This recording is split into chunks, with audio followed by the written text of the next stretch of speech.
peux citer surtout les voyages que j'ai faits dans le pays, en dehors de Kinshasa, quand j'ai vu les résultats de notre programme de coopération. Par exemple quand j'ai vu les centres de santé au Kasaï ou à l'Est, quand j'ai vu la coopération que nous avons avec le FARDC, par exemple, à Goma. Et aussi quand j'ai vu le beauté naturelle du pays. Donc, on ne peut qu'être frappé par cela.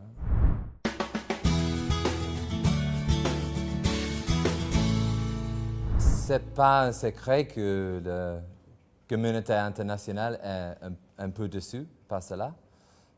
On a vu la nomination d'un Premier ministre et d'un président de la CNSA qui n'était pas fait de manière consensuelle, comme à prévoir l'accord. Dans l'accord, on parle de mesures de décrispation. Certains sont faits, certains ne sont pas faits. L'accord prévoit les élections présidentielles, législatives et provinciales avant la fin de cette année, 2017. Et selon le président de la CENI, il y a 2 semaines, ce ne sera pas le cas. Donc, c'est un peu difficile de faire le bilan de manière positive sur l'implémentation de cet accord. Tous les Congolais avec lesquels je parle, et ils veulent voter dès que possible dans des élections paisibles. Ils étaient déjà un peu frustrés de ne pas avoir voté l'année dernière, comme a été prévu par la Constitution. Ils comprennent bien sûr qu'il y a de contraintes, mais ils se demandent pourquoi c'était possible en 2006 et 2011, mais ce semble être plus difficile cette fois. Donc, c'est leur frustration qui est importante et qui peut mener à des conséquences graves si on a une population qui n'est pas contente. La communauté internationale a déjà contribué 150 millions de dollars pour ces élections. Ça inclut le soutien logistique donné par le MONUSCO, aussi l'éducation civique fournie par plusieurs pays, y compris certainement le mien. Donc, on espère qu'on va procéder direct aux élections dès que possible.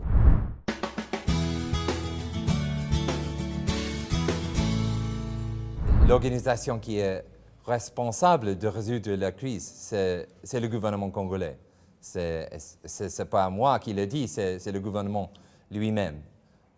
Donc, il n'y a dans aucun domaine est-ce que les étrangers peuvent résoudre les problèmes, les challenges du Congo. Ils peuvent aider un peu, mais alors, la responsabilité, évidemment, c'est avec le gouvernement. Mais je ne suis pas d'accord que si vous dites que les internationaux creusent les bras, ce n'est pas le cas. Par exemple, la MONUSCO est beaucoup plus présent dans le Kasaï qu'avant.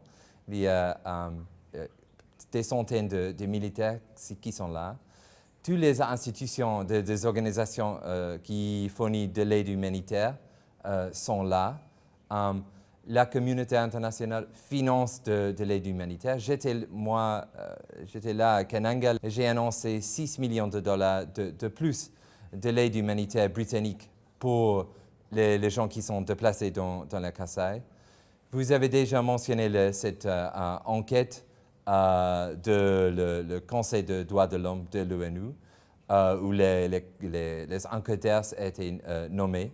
Et aussi, il y a une déclaration du Conseil de sécurité de l'ONU qui exprime leur inquiétude sur la Kasaï.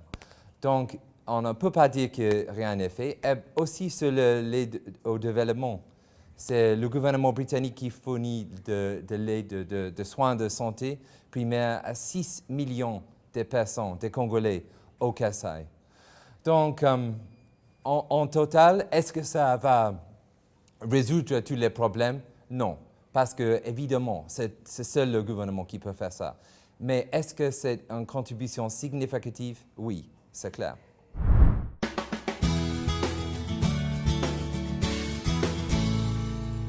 Souvent, quelqu'un me dit, c'est vous les internationaux qui doivent sauver le Congo. Évidemment, c'est irréaliste. Nous faisons ce que nous pouvons, mais c'est le destin du Congo, c'est dans les mains des Congolais, c'est clair.